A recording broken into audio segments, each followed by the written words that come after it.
Alors je vais vous présenter cette gamme des produits qu'on appelle la série D, D pour Digital, de chez NAD. À l'occasion des 40 ans de la marque, NAD a voulu, on va dire, mettre un accent sur ces produits-là, dans le sens où il y en a un qui s'appelle le D3020. Beaucoup de puristes, diffistes se souviennent en fait de l'ampli 3020 de chez NAD, qui est vraisemblablement l'un des produits les plus vendus au monde en tant qu'amplificateur. Le D1050 est un pur DAC. Alors qu'est-ce qu'un DAC? DAC veut dire Digital Analog Converter. Donc c'est un convertisseur de fichiers numériques vers l'analogique. Donc l'analogique, c'est les fiches rouges et blanches RCA qu'on trouve à peu près partout sur les amplis.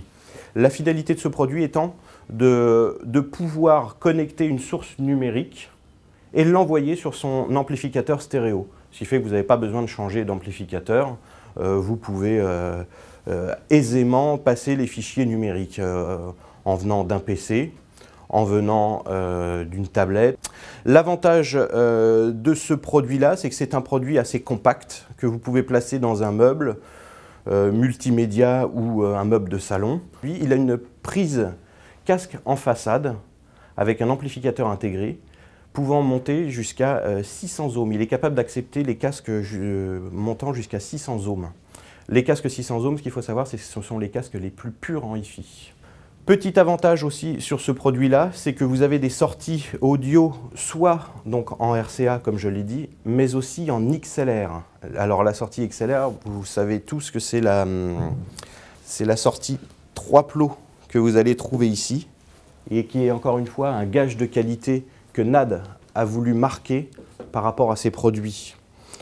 En le sens où c'est peu commun sur les produits bas de gamme, mais assez répandu sur les produits haut de gamme, l'XLR. 2 entrées coaxiales, 2 entrées opticales, une entrée USB et ensuite une sortie donc, stéréo pour l'XLR et RCA classique. On va continuer avec le D3020. Alors, produit phare de la gamme série D. Produit phare, pourquoi? Parce que dans ce petit boîtier, en fait, vous avez 2 fois 40 watts RMS. Vous pouvez lui raccorder du Bluetooth. Vous pouvez lui connecter un PC.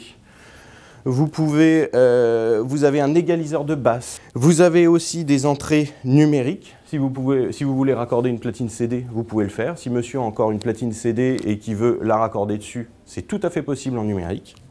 Vous avez une entrée RCA aussi pour rentrer un appareil analogique. Vous avez aussi une autre entrée auxiliaire sous forme de jack pour connecter un appareil autre que Apple, parce que tous ces produits-là sont compatibles Apple. Via l'USB, c'est-à-dire que si vous connectez votre produit via l'USB, clac, vous vous en servez de dock. NAD a pensé ce produit-là assez compact. Donc il se dit, si on propose un produit compact, les gens vont vouloir mettre des enceintes compactes. Souvent, enceinte compacte est un petit peu incompatible avec basse fréquence, c'est-à-dire le grave, et on peut le comprendre, on a une petite membrane, on ne bouge pas beaucoup d'air, donc il y a très peu de grave. NAD a compris ça et a ajouté une sortie subwoofer. L'avantage qu'il y a sur le système 2 points, c'est que non seulement vous pouvez l'écouter en stéréo avec une écoute très confortable, bien ronde, mais vous pouvez aussi le coupler à votre système TV via les entrées numériques et vous faire un système 2 points assez sympa. Le D7050, donc idem sur cette série-là, sauf que ce produit-là est plus à considérer comme une plateforme réseau amplifié, dans le sens où vous avez toute une partie réseau musical à l'intérieur, plus l'amplification. C'est-à-dire que vous pouvez mettre votre ampli dans le salon, vous avez votre unité de stockage ou votre PC dans une autre pièce, le tout peut se relier soit via le câble RJ45 en fonctionnant en réseau DLNA, soit en Wi-Fi. Il fait 2 fois 50 watts RMS. Il a aussi des sorties préampli. Ce qui fait que vous pouvez vous en servir comme préamplificateur.